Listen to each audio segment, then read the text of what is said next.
சென்னை ஆளுநர் மாளிகைக்கு தலைமைச் செயலாளர் சாய்குமார் வருகை புரிந்திருக்கிறார். மாநில சட்டம் ஒழுங்கு விவரம் குறித்து ஆளுநரிடம் விளக்கமளிக்க உள்ளதாகவும் தகவல் வெளியாகியுள்ளது. அண்மை செய்தியாக பார்த்து வருகிறோம். சென்னை ஆளுநர் மாளிகைக்கு தலைமைச் செயலாளர் சாய்குமார் வருகை தந்துள்ளார். கூடுதல் விவரங்களை வழங்குகிறார் செய்தியாளர். வணக்கம் சார்.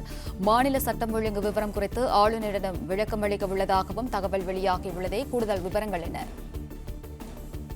தமிழகத்தில் ஆட்சி அமைக்க தேவையான உறுப்பினர்களை தமிழக வெற்றி கழக தலைவர் இதுவரை பெறாத நிலையிலே தொங்கு சட்டசபை உருவாகக்கூடிய நிலையும் தொடர்ந்து காலதாமதமாகி கொண்டிருக்கின்றது.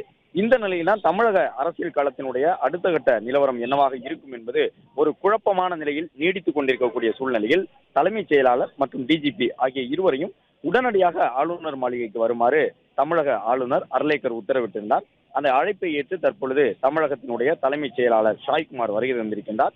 ஷாய்குமார் தமிழ்நாடு ஆளுநர் அர்லேக்கருடன் சந்திப்பை மேற்கொண்டிருக்கின்றார். இன்னும் சற்று நேரத்திலே டிஜிபியும் வருகை தர இருக்கின்றார். டிஜிபி வருகை தந்தவுடன் இருவரும் தமிழகத்தினுடைய சட்டம் ஒழுங்கு நிலவரம் என்னவாக இருக்கின்றது என்பதை எடுத்துக் கூற இருக்கின்றார்கள்.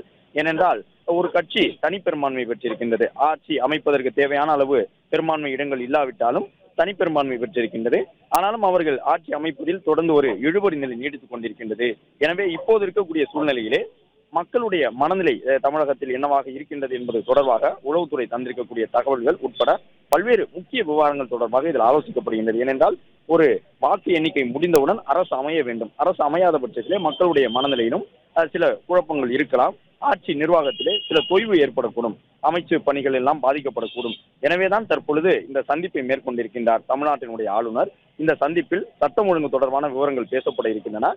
பதவியேற்பு தாமதமாகி கொண்டிருக்கக்கூடிய சூழ்நிலையில் அதன் காரணமாக எந்த மாவட்டத்திலும் எந்த பகுதியிலும் எந்த பிரச்சனையும் எழாத வகையிலே காவல்துறை சார்பில் எடுக்கப்பட்டிருக்கக்கூடிய நடவடிக்கைகள் என்ன? அரசு விவரங்களுக்கு நன்றி ராஜ்குமார். பிளே ஸ்டோர் மற்றும் ஆப் ஸ்டோரில் இருந்து பாலிமர் செயலியை QR கோடு மூலம் பதிவிறக்கம் செய்யுங்கள். செய்திகளை உடனுக்குடன் பெறுங்கள்.